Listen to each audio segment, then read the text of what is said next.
BSC Auto Collision Program here is a 10.5-month program starting in August, going through the first week in July. The students come to class every day from 7 in the morning till 2 in the afternoon, and so it's almost like a full-time job.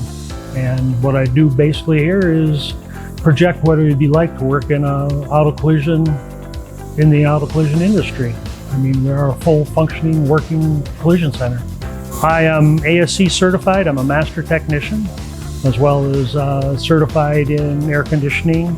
I think the program is so successful because there's a large demand for auto collision technicians out there.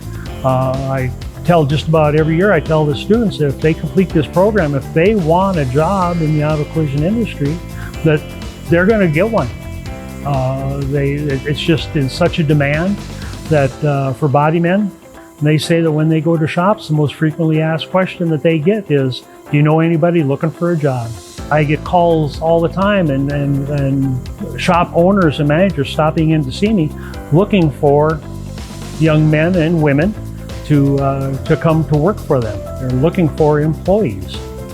Because of the industry standards, one of the things that I need here is a resistant spot welder. We have an old one here that needs replacing. It breaks down all the time, and we need a new resistant spot welder. General hand tools, I could use a few more sanders and grinders and a few of those small power tool pieces of equipment. It's very important with today's cars and the quality of work that's expected by not only the insurance industry but customers. You got to have the right stuff to do a good quality job, because we want to return the car back to pre-accident condition.